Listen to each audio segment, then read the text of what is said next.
সম্মানিত দূরের ও কাছের দর্শক ও শ্রোতা মণ্ডলী, আল্লাহ রাব্বুল আলামিনের অশেষ মেহেরবানিতে আমরা যে গুরুত্বপূর্ণ বিষয় নিয়ে হঠাৎ আপনাদের সামনে আলোচনায় লিপ্ত হচ্ছি, সেটা হচ্ছে যে আসলে হঠাৎ বিপদ আপদ এসে যায় অনিচ্ছায়, রাস্তায়, তারপর অফিসে, বাড়িতে, অপ্রত্যাশিতভাবে হঠাৎ বিপদ চলে আসা। তো এটা কারো কাম্য নয়। কিভাবে আমরা এই বিপদ আপদ থেকে রক্ষা পেতে পারি? তো আসলে এক্ষেত্রে রাসূলুল্লাহ সাল্লাল্লাহু আলাইহি সাল্লামের আদর্শের মধ্যেই বা নীতির মধ্যেই বা তার নির্দেশনার মধ্যেই রয়েছে আমাদের সমাধান, নিরাপত্তা। তো আসলে আমরা অলস, আমরা সাধারণত যখন বিপদে পড়ে যাই তখন ব্যবস্থা নেওয়ার জন্য কান্নাকাটি করি, এই সেই হই, এখন আল্লাহর শরণাপন্ন হয়ে যায়, তখন কি বলি খতমে ইউনুস করাই, এই করাই সেই করাই, তখন যত কিছু। কিন্তু আসলে কি এটা ঠিক নাকি? আসলে রাসূলুল্লাহ সাল্লাল্লাহু আলাইহি ওয়াসাল্লাম যেটা নির্দেশনা, যে সব সময় আমাদেরকে অ্যালার্ট থাকতে হবে, শত্রুর থেকে নিরাপদ থাকার জন্য সব সময় আমাদেরকে সচেতন থাকতে হবে, হুঁশিয়ার থাকতে হবে, সাবধান থাকতে হবে, যাতে শত্রু আমাকে আক্রমণ না করতে পারে। আমাকে প্রস্তুত থাকতে হবে না শত্রুর জন্য লড়াইয়ের। তো এই বিপদ আপদটাও কি শত্রু না মিত্র? বিপদ আপদ যে কোনো, বা বিপদ শত্রুর থাকাও তো হতে পারে, যে কোনো আক্রমণ থেকে তো হতে পারে।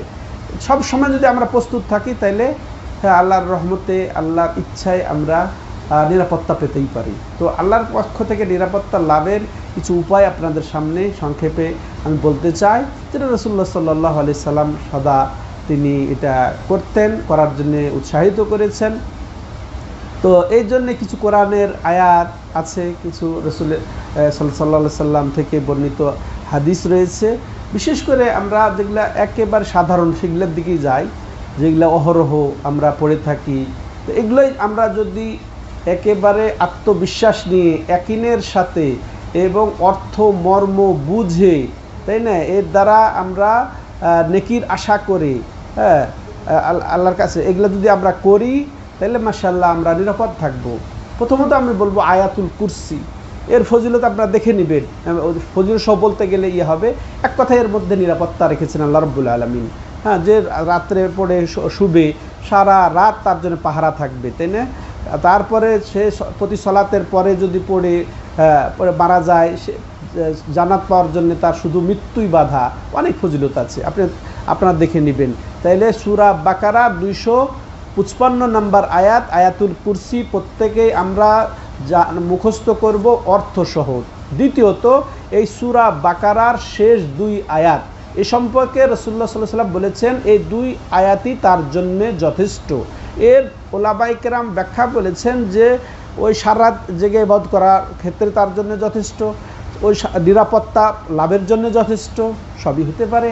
তাহলে আমরা যদি নিরাপত্তা পেতে চাই বিপদ আপদ থেকে, গভীর অন্ধকারে, তাহলে আমরা সূরা বাকারার শেষ 2 আয়াত আমরা পড়ব এবং অর্থসহ বুঝে আমরা পড়ব। তেমনইভাবে 3 কুল বলা হয় না, 3 কুল হলো আহাদ, কুল আযরুল ফালাক, নাস। এটা প্রতি সকালে, প্রতি সন্ধ্যায় আমরা 3 বার করে পড়ব। আর প্রতি সলাতের পরে একবার করে পড়ব। ঠিক আছে? তাইলে আপনি মাশাআল্লাহ পরিত্রাণ লাভ করবেন, নিরাপত্তা লাভ করবেন আল্লাহর পক্ষ থেকে। তেমনইভাবে রাসূলুল্লাহ সাল্লাল্লাহু আলাইহি সাল্লাম যেটা সবচেয়ে বেশি পড়তেন, সবচেয়ে গুরুত্বপূর্ণ, একেবারে সকল কল্যাণের সমাহার যে দোয়াতে রয়েছে, সেটা কি? রব্বানা আতিনা ফিদ দুনিয়া হাসানা ওয়া ফিল আখিরাতি হাসানা ওয়া কিনা আযাবান নার। যে আল্লাহ, তুমি আমাদেরকে দুনিয়ার যাবতীয় কল্যাণ দান করো, এবং তাহলে যাবতীয় কল্যাণই যদি আমি পেতে চাই, তাহলে অনিষ্টতা থেকে আমি বাঁচতে চাচ্ছি, এবং পরকালেরও যাবতীয় কল্যাণ দান করো, এবং জাহান্নামের আগুন থেকে রক্ষা করো। চমৎকার কথা। তো এগুলো আমরা বলবো। তারপর রাসূলুল্লাহ সাল্লাল্লাহু আলাইহি ওয়াসাল্লাম যেটা বেশি বলতে থাকতেন, আল্লাহুম্মা ইন্নী আউযু বিকা মিনাল হাম্মি ওয়াল হুজনি ওয়া মিনাল আজজি ওয়াল কাসলি ওয়া আউযু বিকা মিনাল জুবনি ওয়াল বুখলি ওয়া মিন গালাবাতিদ দাইনি ওয়া কাহরি রিজাল।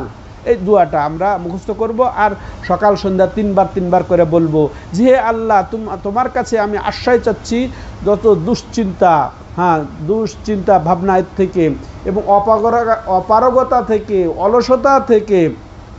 আরও আশ্রয় চাই কি আমার এই যে অপারগতা, কাপুরুষতা থেকে, কৃপণতা থেকে এবং ঋণের যে আমার উপরে চাপ, এর থেকে এবং যে শত্রুদের যেটা আমার প্রতি তাদের যে প্রভাব, তার থেকে আমি আশ্রয় চাচ্ছি। কত সুন্দর কথা। তেমনই হবে রাসূলুল্লাহ সাল্লাল্লাহু আলাইহি ওয়াসাল্লাম যেটা বেশি বেশি বলতেন, আল্লাহুম্মা ইন্নী আসআলুকাল আফিয়াতা ফি দুনিয়া ওয়াল আখিরা ওয়া আল্লাহুম্মা ইন্নী আসআলুকাল আফওয়া ওয়াল আফিয়াতা ফি দীনি ওয়া দুনিয়ায়া ওয়া আহলি ওয়া মালি আল্লাহুম্মা আস্তুর আওরাতি ওয়া আমিন রাওয়াতি আল্লাহুম্মা ইহফিজনি মিন বাইনা ইয়াদাইয়া ওয়া মিন খালফি ওয়া আন ইয়ামিনি ওয়া আন শিমালি ওয়া মিন ফাওকি ওয়া আউযু বিআযামাতিকা আন উগতালা মিন তাহতি। কত চমৎকার দোয়া। এটা অর্থ আমি সংক্ষেপে বলছি যে হে আল্লাহ, তোমার কাছে আমি প্রার্থনা করি তোমার ক্ষমা, তোমার নিরাপত্তা আমার দিনের মধ্যে, দুনিয়ার মধ্যে এবং আমার পরিবারের মধ্যে, আমার ধন সম্পদের মধ্যে। তুমি আমার গোপনীয়তাকে তুমি আমার সতর্কে তুমি গোপন করো, এবং আমার ভয় থেকে আমাকে তুমি নিরাপত্তা দান করো এবং তুমি আমাকে হেফাজত করো। আমার সামনে থেকে কোনো বিপদ যেন না আসে, আমার পিছন থেকে যেন বিপদ আপদ না আসে, ডান থেকে যেন বিপদ আপদ না আসে, বাম থেকে যেন না আসে, ওপর থেকে যেন না আসে। তেমনই এভাবে তোমার সেই বড়ত্বের আশ্রয় চাই যে আমি যেন নিচ থেকে আমি নিচে যেন ঢুকে না যায়, জমি ধসে আমার কোনো যেন ক্ষতি না হয়। তেমনইভাবে রাসূলুল্লাহ সাল্লাল্লাহু আলাইহি ওয়াসাল্লাম যেটা বলতেন যে খুব বেশি বেশি করে আল্লাহুম্মা তিনি যেটা বলতেন আনাস রাদিয়াল্লাহু তাআলা আনহু কানা রাসূলুল্লাহ সাল্লাল্লাহু আলাইহি ওয়াসাল্লাম ইয়াকসুরু আন ইয়াকুলা ইয়া মুকাল্লিবাল কুলুব সাব্বিত কলবি আলা দীনিক। হে অন্তরের পরিবর্তনকারী, তুমি আমার অন্তরকে তোমার দ্বীনের উপরে অটল রাখো, তাইলে বিভ্রান্ত হবে না। তেমনি উম্মুল মুমিনিন আয়েশা রাদিয়াল্লাহু আনহা জিজ্ঞাসিত হলেন যে রাসূলুল্লাহ সাল্লাল্লাহু আলাইহি ওয়াসাল্লাম সবচেয়ে কী দোয়া বেশি পড়তেন? তখন তিনি বলছেন যে আমি তাকে বেশি বেশি পড়তে শুনতাম আল্লাহুম্মা ইন্নী আউযু বিকা মিন শাররি মা আমিলতু ওয়া মিন শাররি মা লাম আ'মাল বা'দু। নাসাইর হাদিস যে হে আল্লাহ, আমি তোমার কাছে আশ্রয় চাই সকল আমি যা কর্মকাণ্ড করেছি তার অনিষ্টতা থেকে, এমনকি যা কিছু যাবৎ করি নাই এখন পর্যন্ত তারও যদি অনিষ্টতা থাকে তার থেকে, তার চেয়ে আরও বেশি শামেল, একেবারে সবকে অন্তর্ভুক্ত করে এমন একটি দোয়া রাসূলুল্লাহ সাল্লাম বলেছেন যে ব্যক্তি কোথাও গিয়ে এই দোয়াটা পড়বে ওইখানে থাকা পর্যন্ত তার কোনো অনিষ্ট হবে না। আউযু বিকালিমাতিল্লাহি তাম্মাতি মিন শাররি মা খালাকা। আমি আল্লাহর কাছে তার পরিপূর্ণ কালেমা অর্থাৎ আসমায়ে সিফাতের আমি ওসিলায় আশ্রয় চাচ্ছি মিন শাররি মা খালাক, তিনি যত কিছু সৃষ্টি করেছেন সব কিছুর অনিষ্টতা থেকে, যত কিছু আকাশে জমিনে যত কিছুর অনিষ্টতা আছে সব থেকে। তারপরে কুল আউযু বিরাব্বিল ফালাক নাস এগুলো তো আছে, এগুলো অর্থ সহ, আমি ওদিকে আর গেলাম না। তারপরে এরপরে বিসমিল্লাহিল্লাযী লা ইয়াদুররু মাসমিহি শাইউন ফিল আরদ ওয়ালা ফিস সামা ওয়া হুয়াস সামিউল আলিম। এটাও খুব গুরুত্বপূর্ণ দোয়া, বিসমিল্লাহিল্লাযী লা ইয়াদুররু। আমি সেই আল্লাহর নামে আশ্রয় চাচ্ছি যে যার নামে আশ্রয় চাওয়া হলে কোনো কিছুতেই আকাশে হোক জমিনে হোক ক্ষতি করতে পারবে না। তেমনইভাবে আর একটা গুরুত্বপূর্ণ দোয়া আমরা সকালে এবং সন্ধ্যায় যেন এটা বলি, হাসবি আল্লাহু লা ইলাহা ইল্লাহু আলাইহি তাওয়াক্কালতু ওয়া হুয়া রাব্বুল আরশিল আযীম।